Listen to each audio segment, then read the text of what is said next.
porque é um tema que eu gosto muito. Eu estou na academia, nós temos ali em torno de quase 1.500 cadetes, aproximadamente, e 99% dos desafios que eu recebo no aconselhamento pastoral está ligado à área da mente. Os cadetes, eles têm uma autoestima muito baixa em algumas áreas da sua vida. E eles se comparam muito com o outro. E nem sempre o outro está tão bem quanto ele acha que está. Mas o fato de ele achar que o outro está um pouco melhor que ele, ou consegue as coisas mais fáceis que ele se sente numa posição muito difícil. Irmãos e irmãs, e é extremamente desafiador, do ponto de vista humano, a gente tentar mostrar para uma pessoa que a sua mente precisa ser renovada em Cristo Jesus. Então, hoje, eu queria tentar responder uma pergunta aqui. E a pergunta é: como Jesus, como Deus, ele transforma a mente de uma pessoa? Porque a gente está falando sobre isso, uma mente renovada para uma vida de adoração. Queria brevemente falar sobre isso com vocês. Pegando lá em Romanos 12, de 1 a 2, e a gente pensar que, ao ter uma mente renovada e ser chamado para adorar, a gente pensar de um modo novo, de um modo diferente, e eu e você, nós podermos discernir ao Senhor Jesus. Então, se puder passar o próximo slide, ela vai me ajudar. A gente, quando olha para a realidade do nosso mundo, é basicamente isso. Você olha aí nos jornais e a gente percebe que a humanidade está doente. E a doença, ela passa pela mente. Então, você começa a perceber aí uma série de reportagens que, a cada dia que passa, os transtornos mentais, eles aumentam. E isso sempre começa no coração.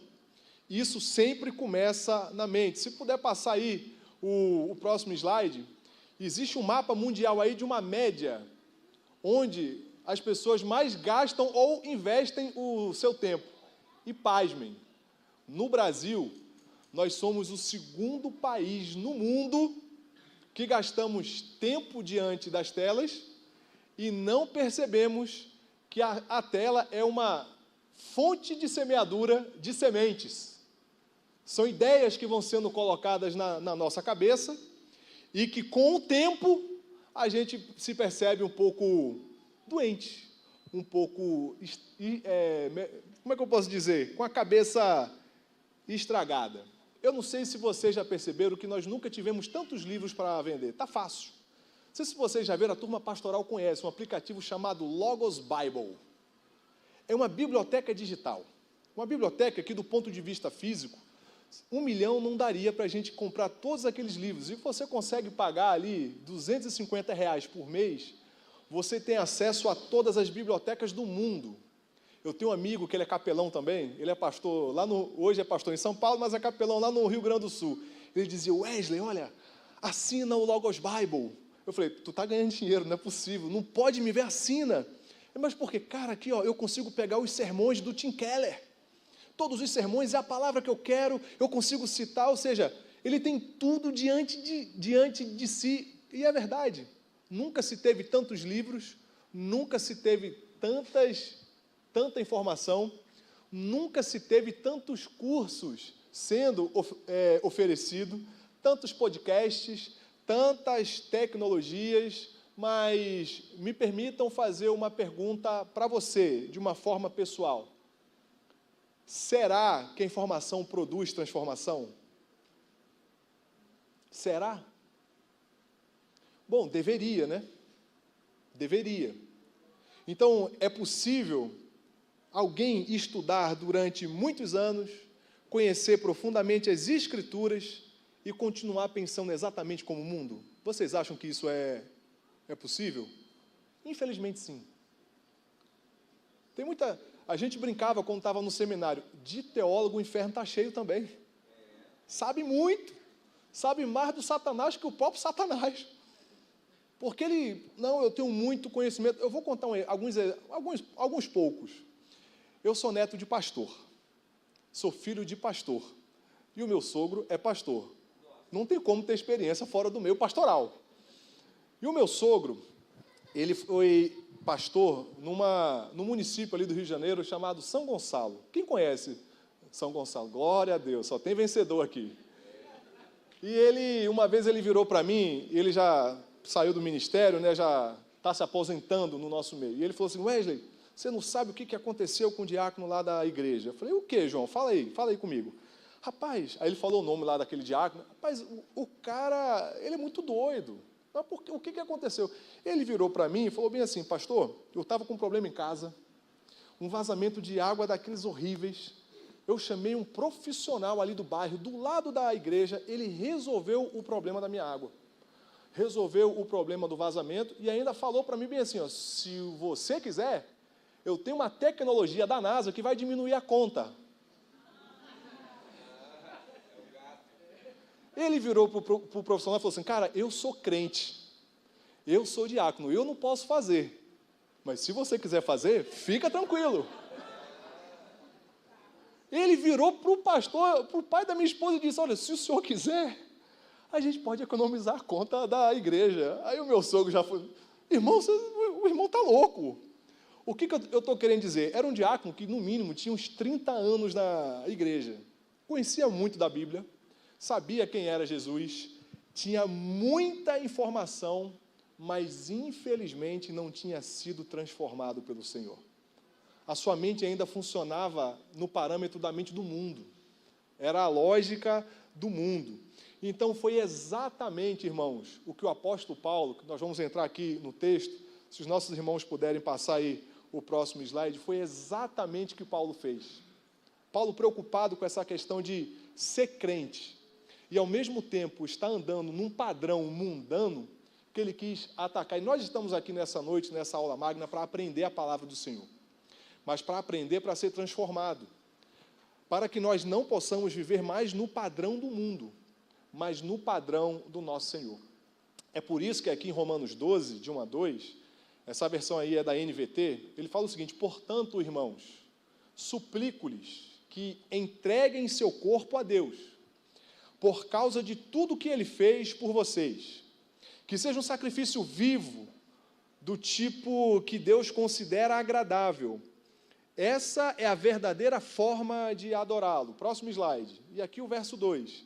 Não imitem o comportamento ou os costumes deste mundo, mas deixem que Deus os transforme por meio de uma mudança em seu modo de pensar, a fim de que experimentem a boa, agradável e perfeita vontade de Deus para vocês.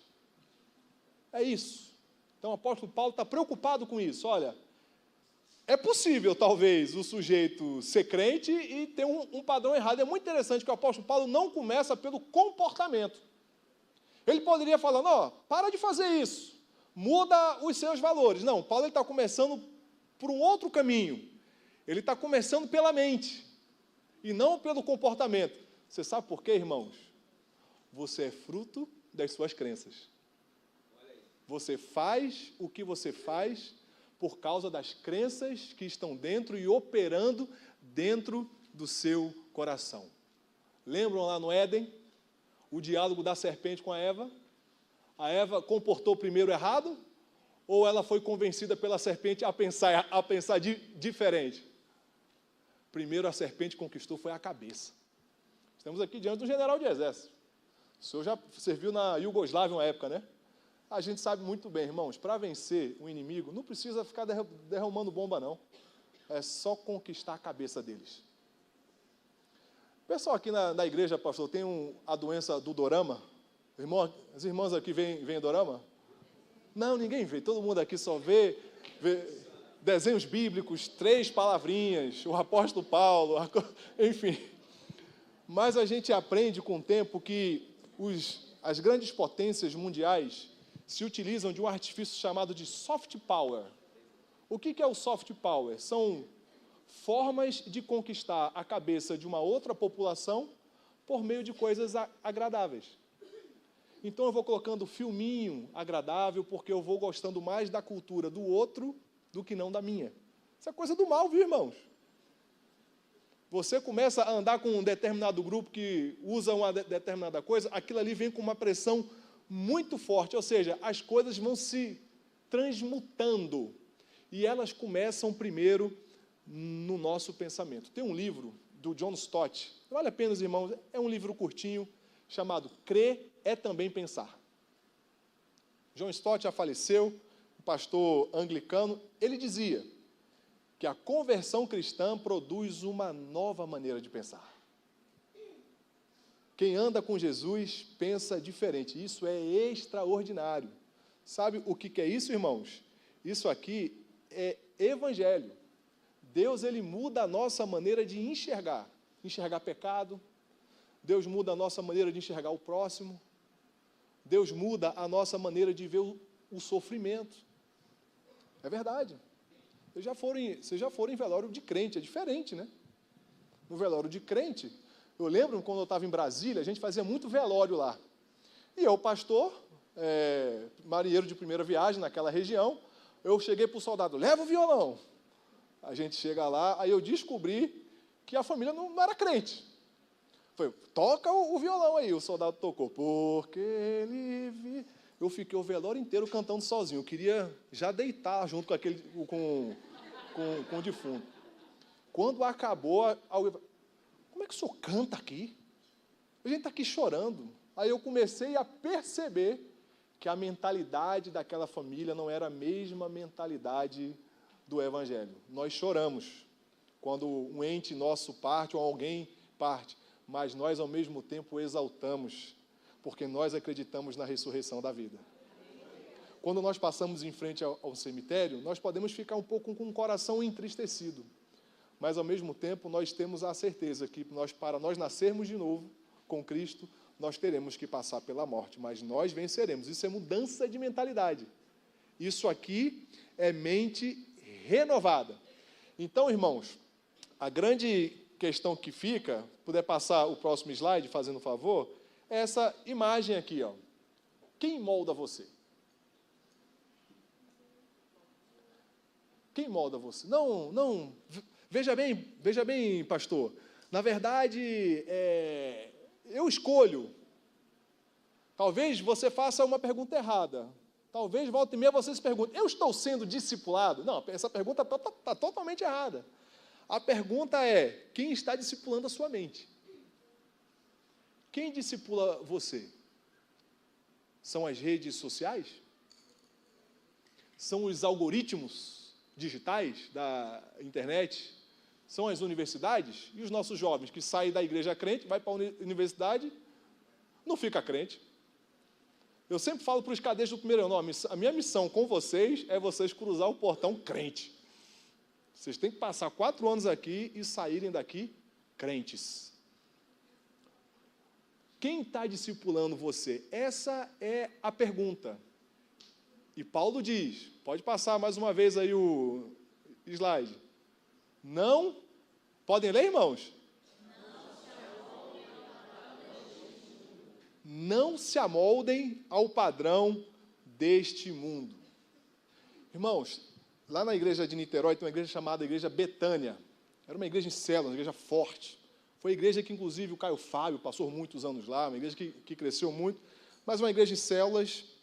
Eu lembro de um dia que eles convidaram um pastor das Filipinas, que é a capital das Filipinas, qual é, Joaquim?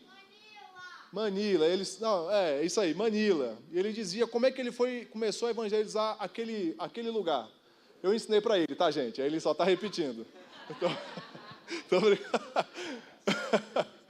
e ele dizia que ele começou a fazer um trabalho de capelania num bairro muito perigoso. E aí ele começava a entrar em delegacias, entrava em determinadas favelas, e o poder de Deus começou a alcançar ali naquele lugar. Eu lembro que ele falava, eu estava empolgado, anotando, e de repente ele parou e ele falou o seguinte, irmãos, o mundo é um mundo em células, a igreja é em células, e o mundo também. Ele virou para aquela igreja lotada e disse, vocês já viram aquele desenho do Johnny Walker? Vocês conhecem o Johnny Walker? É uma marca de um uísque, né? Então, aqui em Manila, existem homens que se reúnem em torno da garrafa do Johnny Walker, porque essa é a célula deles. Tem uma turma que vão para a boate, e essa turma que vai para a boate, essa é a célula deles. Mas nós reunimos em torno do nosso Senhor Jesus.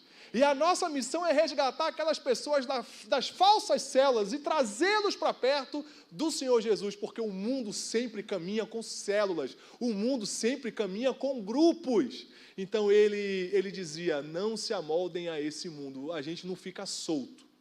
Vocês já viram aquela expressão, não existe vácuo de poder? Já viram isso? Vocês já viram uma outra expressão, mais um clichê do meio evangélico? Mente vazia? Não existe, então, mente vazia. Ou ela está cheia de Deus, ou está cheia da carne, ou está cheia das coisas do mal. Como o pastor Jeremias Pereira uma vez disse, ele acordou, virou para sua esposa e falou, Deus tocou no meu coração para dar 90% do meu salário para a obra. O que você acha? O marido é terrível, né? Ele virou para a esposa e disse, o que você acha? E ela falou assim, olha, dar carne não é. Dar 90% para Jesus e ficar com 10%, isso não é da carne não, meu filho. Porque a carne jamais faria isso. Segundo, não é do capeta também não. Você investir na obra de Deus, eu vou falar um negócio para você, meu filho. É do Senhor. E ele contou a experiência lá, que ele viveu com 10% num determinado mês e entregou 90%.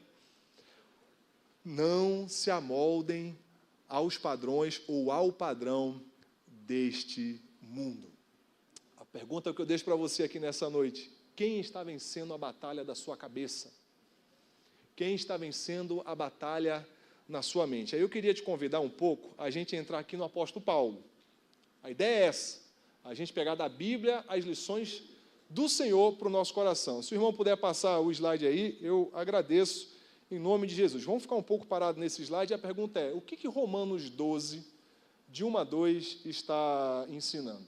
Quem escreveu essa carta, você sabe, foi o apóstolo Paulo, estava na cidade de Corinto e escreveu para uma igreja estabelecida como nós, não, escreveu para os irmãos que se reuniam nas casas.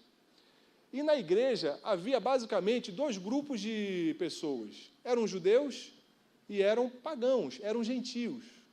Eram assim, podemos assim dizer, uma comunidade de galileus. Os judeus de uma pegada um pouco mais conservadora, né? Lei, tradição, precisamos seguir aqui determinadas regras. E o outro grupo era um grupo mais tranquilo, né? Era um grupo, podemos assim dizer, com menos critério, era um grupo oriundo do paganismo, um grupo oriundo ali da idolatria, ou seja, em resumo, Paulo está escrevendo para uma igreja onde as pessoas pensam diferente. Não tem ninguém igual ali.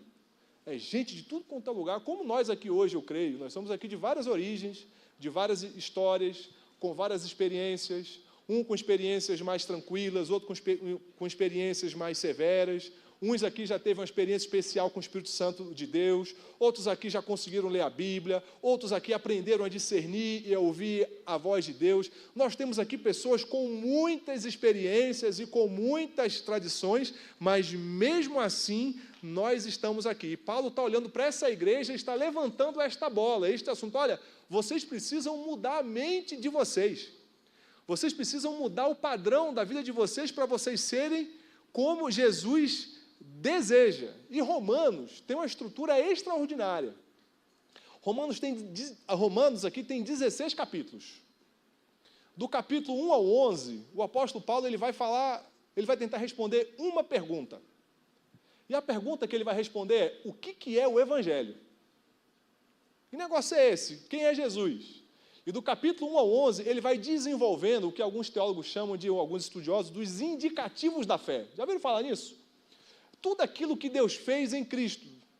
Jesus nasceu, Jesus viveu, cumpriu todas as ordenanças do nosso Senhor, o nosso Senhor Jesus morreu, o nosso Senhor Jesus ressuscitou, e o nosso Senhor Jesus está reinando o mundo à destra de Deus Pai. Então, do capítulo 1 ao 11, ele vai desenvolvendo tudo aquilo que já foi feito, ou seja, a ideia de indicativo é uma ideia como certa, né? Olha, fiquem tranquilos, porque isso já foi feito. Então, do capítulo 1 ao 11, ele vai explicando esse evangelho, ele vai falando ali quem é Deus, ele fala quem é o ser humano, quem é o homem, ele vai falar um pouco sobre o que é pecado, como é que se processa essa coisa chamada salvação, e vários assuntos, soberania, Israel, qual é a posição de Israel hoje, ele vai desenvolvendo, e quando ele chega no capítulo 12, ele vai falar, rogo-vos, pois, Quando chega no capítulo 12, 1, ele fala, portanto. Ou seja, ele mais ou menos, Paulo estava querendo dizer, olha, agora que eu já expliquei para vocês, e que vocês compreenderam o evangelho inteiro, vivam como pessoas transformadas. Então, Romanos 12 não é uma nova carta, não é uma nova história, simplesmente ela começa a aplicar aquilo que ele ensinou do capítulo 1 ao capítulo 11. E aí ele usa essa expressão maravilhosa, portanto, essa expressão, ele está dizendo, olha, por causa de tudo aquilo que eu falei, eu exijo que vocês renovem a mente de vocês. Por causa do Evangelho, se você aqui já recebeu Jesus como Senhor e Salvador da sua vida, esse portanto serve para você. Esse portanto, ele serve para mim e para você, ao saber o que é o Evangelho que Deus inspirou o apóstolo Paulo para explicar para cada um de nós. Sabe por quê, irmãos?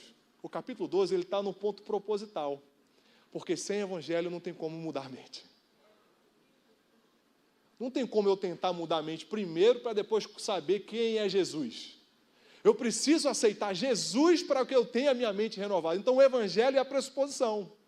Então, a gente pode incorrer no perigo e dizer bem assim, olha, eu vou ler alguns livros, eu vou aprender um pouco, eu vou imitar o crente, do jeito, a paz do Senhor, graça e paz, bom dia, vou ler a Bíblia, vou aprender alguns jargões e agora eu vou estar com a mente renovada. Não, não vai funcionar.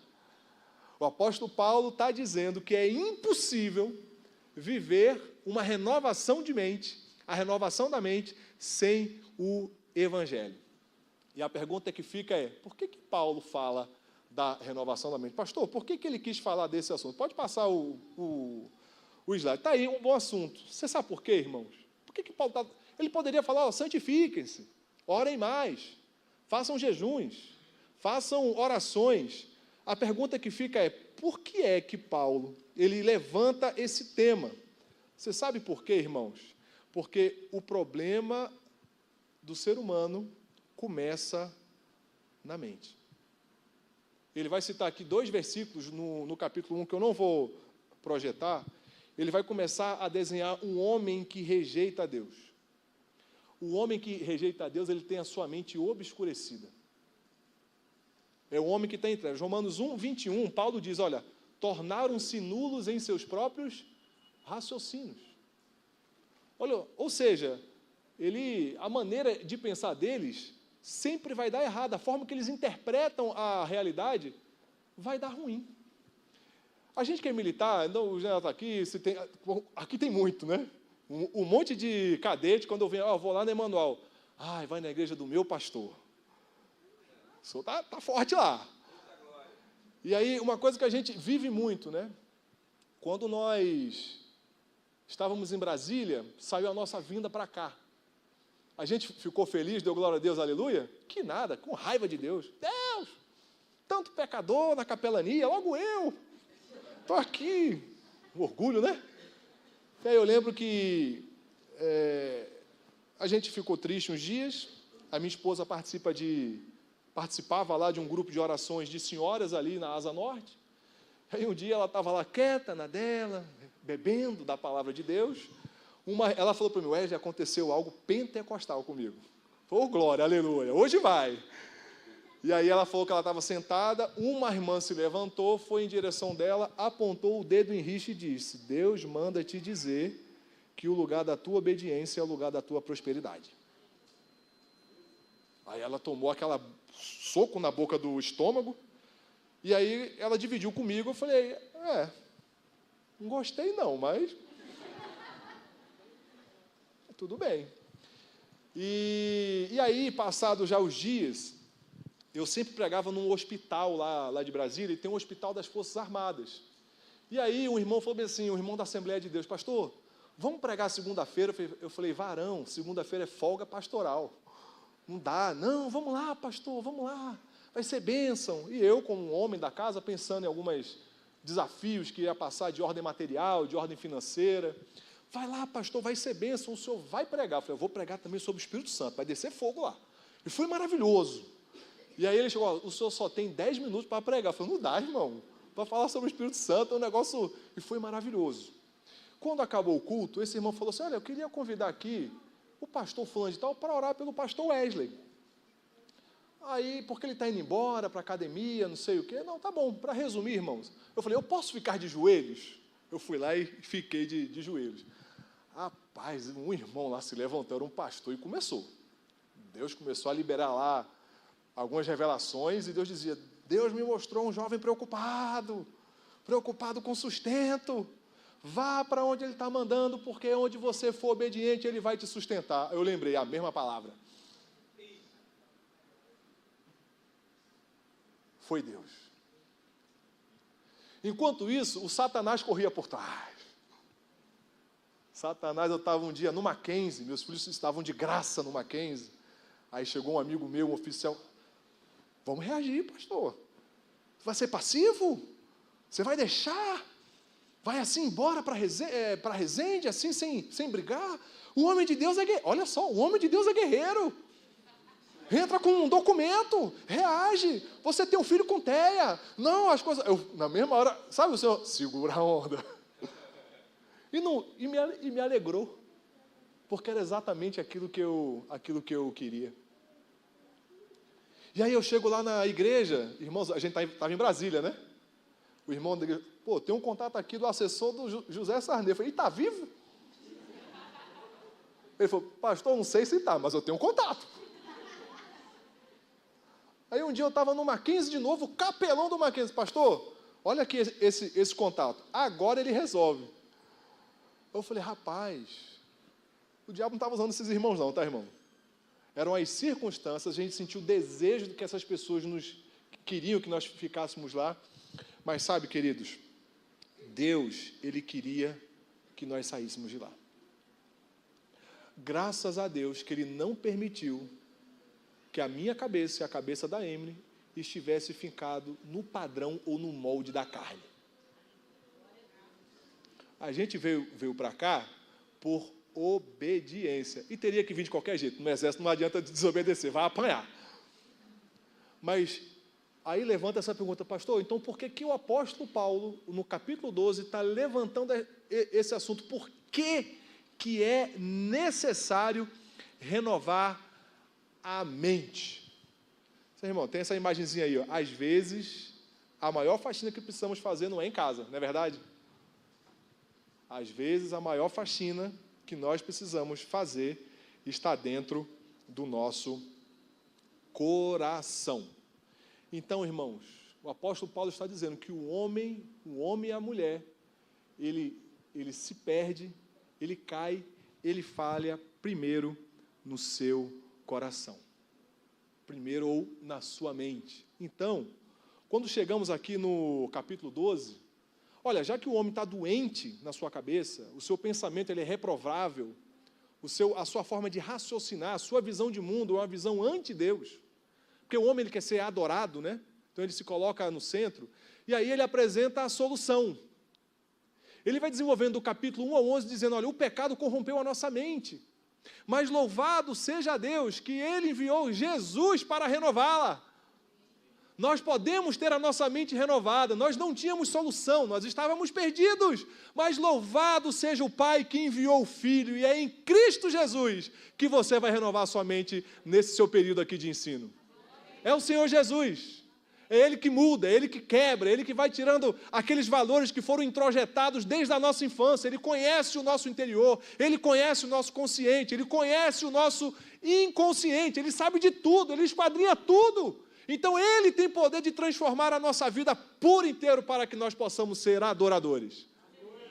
Então o apóstolo Paulo ele estava feliz, ele estava dando uma boa nova, olha, é possível sim, e nós podemos fazer isso em Cristo Jesus. E aí eu queria adiantar os slides, chegando aqui mais para o final, pegando algumas palavras-chave de Romanos 12, 2.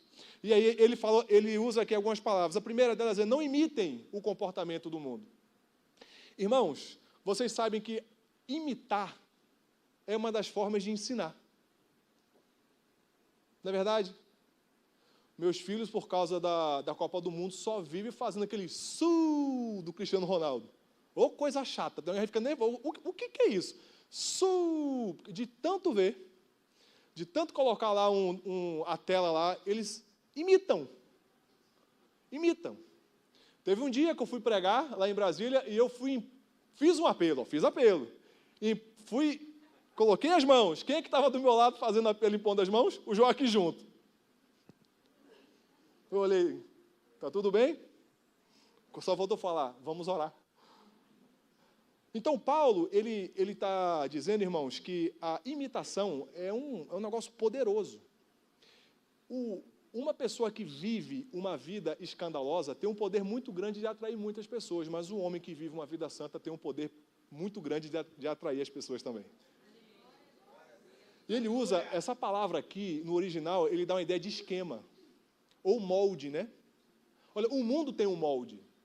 O mundo tem um jeito de pensar. O mundo tem um jeito de ser. E tem hora que a gente pensa, não, eu vou adotar para a minha vida determinado estilo e eu vou viver... Não, fiquem tranquilos, porque esse molde do mundo, ele é invisível e é tão forte que a gente nem se dá conta. Quando a gente se vê, a gente já está igual. Então, a palavra aqui é uma palavra passiva. Ele está dizendo, olha, tomem cuidado, porque 24 horas o mundo está colocando pressão em você. Vocês já perceberam que shopping tem pouco banco? Por quê? É para andar, irmão. Shopping não é para sentar, não. É para andar, para você ver a loja. As irmãs passam na loja, os 10 sapatos. Glória a Deus. Você até dialoga com roupa, né?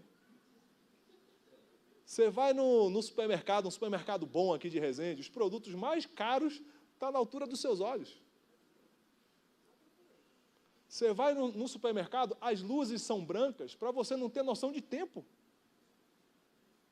Você vai numa loja de comida, as cores são para despertar os seus apetites. Nada é neutro. Nada é tranquilo, nada é inofensivo. Ou é luz, ou é trevas. E o apóstolo Paulo está dizendo, cuidado, cuidado para que vocês não se amoldem a isso. Cuidado, porque a pressão, ela é real. Então, ele está falando para nós, tomem cuidado, porque a todos os momentos nós somos pressionados para sermos moldados a alguma coisa. A segunda palavra que eu queria destacar aqui, que está no mesmo slide, mas passando, está a palavra aí em vermelho. O que está escrito aí, irmãos? Ou seja, não tome a forma, não tome o molde, a forma, o esquema e o modelo, mas transformem-se. A ideia de metamorfose, né? A forma tem que ser mudada. Irmãos, eu vou falar um negócio para você. Nada contra. Nada contra. Eu até usaria, mas não pode, também não precisa. Você pode tomar a canetinha do irmão Jairo. Pode tomar. É de Deus. Resolve o problema. Mas se a cabeça também não tomar junto, depois volta. Depois volta, irmãos. Quantos irmãos eu já conheci que fez uma cirurgia, aquela da antiga, né, a bariátrica, e anos depois voltou pior. Porque até perdeu do ponto de vista exterior, mas a cabeça não emagreceu junto. Tem que ir para academia, tem que fazer dieta, tem que comer o que não gosta, tem que comer ovo até quando você não aguenta mais ver ovo na sua vida. Meu sogro dizia, eu não aguento comer ovo de manhã, porque chega no almoço eu não tenho fome. Eu falei, mas a ideia é essa, irmão. Irmão, a ideia é essa. Não, eu quero comer fome, aquele prato, meu sogro do interior de Minas, né, aquela comida pesada, gostosa. Não, a ideia é essa. Então, ele está dizendo aqui que, olha, não imitem as coisas do mundo, o comportamento do mundo, mas se transformem, permitam que vocês sejam transformados. Essa palavrinha aqui, que está em grego, é a mesma palavra que foi se utilizada quando Jesus se transfigurou. Foi mudado. Essa forma foi mudada. Eles viram ali a glória do Senhor naquela experiência. E depois aqui, a próxima palavra, ó, imitem, transformem, e qual é a próxima palavra? Por meio de uma mudança. Tem que ser mudado, trazer uma nova qualidade. Não pode viver com o pé na igreja e com o pé no mundo. Não pode sair de casa com a Coca-Cola da Blitz. Não pode. tem que ser mudado, tem que sentir talvez até os prejuízos de serem do Evangelho do nosso Senhor. E é interessante que em Tito, o mesmo Paulo diz, olha, essa renovação, essa transformação não acontece por causa de mim, é uma obra do Espírito Santo, é obra de Deus. Ele que começa a trabalhar, ele que começa a transformar. Eu sei que os irmãos aqui têm um curso de disciplinas espirituais. Eu sou fã desse negócio. O Richard Foster, aquele livro, Celebração da Disciplina, aí você começa a ver, não, o fariseu, ele quer mudar de fora para dentro, mas o Espírito trabalha de dentro para fora. E aí o fruto começa a fluir da vida, isso é maravilhoso. Então, a transformação também, ela vem do Senhor, e a pergunta, pastor, mas como é que se dá isso? Olha, eu não sei como é que é, mas o Espírito Santo vai lá e faz a obra. Então, a mudança de mente pressupõe a obra do Espírito Santo, então pressupõe conversão. A mente é renovada quando nós temos Jesus como Senhor da nossa vida. Porque ele diz que quando nós recebemos nosso Senhor Jesus, nós recebemos também o Espírito Santo que habita em nós. E o Espírito Santo vai realizando a obra de santificação no nosso coração. Teve um dia que o cadete falou para mim bem assim, olha a história, o cadete, o pai matou a mãe. O pai matou a mãe. E eu falei, e o seu pai está onde? Morreu também.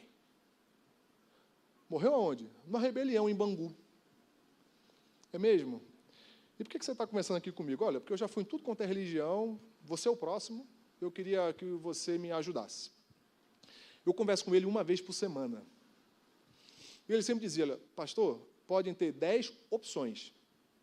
As 10 opções, elas são maravilhosas, mas se eu colocar a mão, vai dar errado. Aí eu estou caminhando com ele. Aí eu lembro que ele chegou para mim e eu confrontei. Hoje eu vou te encostar na parede. Aí eu encostei, apertei. No outro dia ele ficou com raiva de mim. Só me deu patada. Eu vim aqui querendo que você curasse as minhas feridas. Não, eu trouxe o Evangelho. Eu sei que me incomodou muito também, eu fiquei triste. Mas quem te bateu foi o Evangelho. E a minha vida não resolve. Eu falei, não, peraí. Você primeiro tem que ter uma experiência com o Senhor Jesus. Você tem que ser crente. Você tem que saber quem é Jesus. E segunda coisa, Deus não é mágico. Deus não vai fazer mágica na sua vida não, viu? Muitas vezes a gente vê que o irmão vem muitas vezes no culto ou no encontro e quer que faça mágica. Ah, não, eu vou cumprir as etapas, fui lá na frente, recebi a bênção e agora Deus. Deus não é mágica.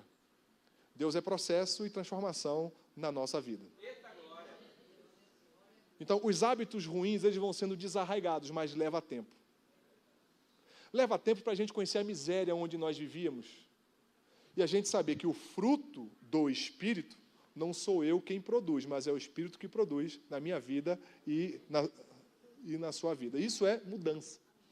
A mudança acontece, mas a mudança acontece por uma obra do Espírito Santo. E ele aqui, ó, a próxima palavrinha, uma palavrinha bonita. A mudança em seu modo de pensar. A palavra é mente, né? Nous. E não é cérebro. Não é o seu órgão aqui. Deus, ele quer que você mude a sua cosmovisão. Deus, ele quer que você pegue os seus valores que foram idólatras e que mude tudo isso. Ele quer mudar a sua capacidade moral, ele quer mudar o seu discernimento e a sua capacidade de interpretar a realidade. Irmãos, isso é muito profundo. Você sabe por quê? A forma como você enxerga a vida é oriundo da sua história. Eu, normalmente, quando tem problema, eu me escondo. Porque sempre quando a gente está em casa, meus pais tinham um problema, eles ficavam, não, vamos ficar em casa, ninguém sai. A tendência é essa. Isso são valores. Ele está dizendo, olha, o Espírito Santo, ele tem poder, além de transformar e de mudar, ele vai colocar um novo padrão, uma nova forma de vocês pensarem. Ele vai mudar completamente a forma que vocês vão enxergar a vida e que vocês vão enxergar o mundo. Irmãos, só Paulo, com a cabeça mudada, que falou, morrer para mim é lucro. Só Paulo, sendo oferecido como sacrifício, falou, Timóteo, continua a obra, porque eu estou vendo a minha morte, e louvado seja o nome do Senhor por isso. Só Paulo, que está vendo a morte diante de si, dizendo, ó, completei a carreira, combati o combate, guardei a fé, e siga adiante. Só pessoas que tiveram seu modo de pensar transformados pelo nosso Senhor Jesus. E a pergunta que fica aqui é essa, né? Pastor, mas para quê tudo isso? Aí a palavrinha para, a fim de que? Próximo slide, irmãos. Irmão aí, experimentem, para que vocês discernam, para que vocês saibam, para que vocês testem, para que vocês reconheçam qual é a vontade de Deus para a vida de vocês. Então, o alvo de renovar a mente é a gente saber o que Deus quer para a vida de cada um de nós. Se você perguntar, Wesley, você queria ser pastor? Não. Não, meu pai só vivia duro. Queria ganhar dinheiro, irmãos. Pastor presbiteriano só na luta, dificuldade. Meu pai também é militar da reserva. Quer ser militar? Não. Não servi. Irmão, isso não existe, mas é, entre aspas aqui, não grave. Para o meu azar, eu fiz a prova e passei. Era para dar errado. Irmãos, mas a vontade de Deus era outra. Você não quer, mas eu quero. Você quer ser rico, mas você vai passar na prova sempre. Mas eu vou te sustentar. E a gente começa a entender, não é do jeito que eu penso, mas é do jeito que ele pensa. Então, todos os dias, quando eu acordo, Senhor Deus, me ensina a pensar conforme o Senhor gostaria que eu pensasse para o dia de hoje. Porque se o Senhor me largar, eu vou me perder. E Romanos 1, ele falou, Deus largou alguns. E eles se perdem cada vez mais. Então, ele está dizendo para que a gente possa experimentar qual seja a boa, perfeita e agradável vontade do Senhor. Próximo slide, irmão. Mas por que Paulo escreveu isso? Olha essa imagem aí. Ó. O que está aí? Já viram isso? Você vai tomar o suco Tampico de laranja. Aí você vai ler o rótulo, suco sabor laranja. Não é laranja, né, irmão? Você vai tomar lá o suco Guaraná Jesus, sabor tutti-frutti. Nem sei se existe isso. Em outras palavras, pensando aqui numa brincadeira, o apóstolo Paulo vira para a igreja e fala mais ou menos assim, olha, eu estou falando a revelação de Deus para vocês, igreja de Roma. A pergunta é, vocês vão pensar como crente ou vocês vão pensar como romanos? Vocês precisam decidir. Isso é a pergunta que a gente tem que encarar hoje. Você vai ser cristão ou vai ser sabor cristão? Eu sei orar, pastor. Aí ora bonito, né? Mas não sente nada. Lê a Bíblia como se fosse um livro normal. Não, eu leio, eu conheço os versículos, sei até capítulos e versículos. Mas a palavra não entra. O Espírito Santo não queima. Ou seja, está aqui e a coisa vai. Quem de nós não já viu muitas pessoas, muito tempo de igreja, você faz um culto e de repente manifesta o demônio? Nunca foi. Aprendeu a falar como crente, cantava como crente, já deu até estudo, misericórdia. O apóstolo Paulo está dizendo que isso é possível. Havia uma discussão no século III de um homem que dizia, o que tem a ver a filosofia da Grécia com a Bíblia? Não tem nada a ver. Bíblia é Bíblia, Jesus é Jesus, filosofia é filosofia. A pergunta que fica é isso. Nós estamos aqui, eu creio, nesse Instituto Bíblico, porque a gente não é sabor cristão, não, a gente é de Jesus. Então, o apóstolo Paulo, ele está virando para a igreja e está dizendo, olha, vocês precisam resolver isso agora. Ou vocês vão caminhar com Jesus, ou vocês vão ter um sabor de Jesus. E para finalizar, eu queria deixar aqui algumas aplicações práticas para você, e é o próximo slide, se os irmãos puderem aí projetar. Deixa eu só voltar aqui que travou. Acho que deu ruim aqui. Na tela aí, ó. Primeira aplicação. Examine diariamente quem está discipulando a sua mente. Quando você acorda, o que você faz primeiro? Instagram, né? Você diz, não, WhatsApp. Vai que aconteceu algo grave. E aí do WhatsApp já era. A pergunta é essa, quem está discipulando a sua mente? Você tem uma mente. E o que está tomando conta dela? A aplicação prática que eu queria deixar para você aqui nessa noite. Reserve os primeiros minutos do dia para você ter seu tempo com Jesus. Comece o dia com Jesus. Você vai ver, vai fazer uma diferença extraordinária. Então, a primeira aplicação prática é, examine diariamente quem está discipulando a sua mente. A segunda, ofereça a Deus toda a sua vida, não apenas momentos religiosos, momentos de devoção. Romanos 12:1, apresentei os vossos corpos, o vosso corpo, a palavra aqui é inteiro, é tudo por inteiro, apresente o seu casamento para Deus. Senhor, eu preciso te adorar no casamento, apresente o seu trabalho para Deus, o trabalho aqui é para a glória do Senhor. Volta e meia a gente se pega murmurando no meio do trabalho, ainda bem que Deus entra. Calma, segura, porque quem te colocou aí foi eu. A forma como você lidar com o seu dinheiro. Como é que você lidar com o seu dinheiro? Crente de um lado, mas quando é dinheiro o negócio muda? Ou não? Como é que você vai lidar com isso, com a internet? Um tema sensível, com o trânsito. Você acha que se você der a passagem para o outro, você é o bobão ou a bobona? Como é isso? Então, ofereça a Deus a sua vida por completo. A terceira aplicação que eu queria deixar, aprenda a pensar biblicamente antes de você agir emocionalmente. A nossa cultura ensina, faça o que está no seu misericórdia. O cara chega aqui em Resende e diz, eu vou procurar a igreja. A que mais tocar no meu coração. Eu falei, rapaz, o critério nesse não, rapaz. Não, pastor, mas tem que ser aquela coisa que mexa comigo. Para com isso, rapaz. Ele bota o coração como o critério. Mas a Bíblia diz, não, renova sua mente, você vai entender que o Senhor Jesus ele vai te dar capacidade, você vai discernir aonde Ele quer você. Nos últimos 10 anos, nós congregamos em igreja que eu e a Emily, nós não planejamos. Mas Deus dizia, eu entrava, não fala comigo hoje. Ele dizia, é aqui. É assim. Não é pelo coração, mas é pela renovação da mente. É pela palavra do Senhor. Então, aprenda a pensar biblicamente. Aplicação prática disso. Antes de tomar decisões importantes, pergunte, o que eu sinto? O que eu penso? E o que as Escrituras dizem. A quarta aplicação, permita que a palavra confronte as suas crenças. Tem um livro chamado Mindset, já viram um livrinho da Carol Dweck? Ela dizia que os grandes atletas de performance no mundo, eles são moldados, os seus comportamentos são moldados pelas suas crenças. Mas o Evangelho transforma as nossas crenças.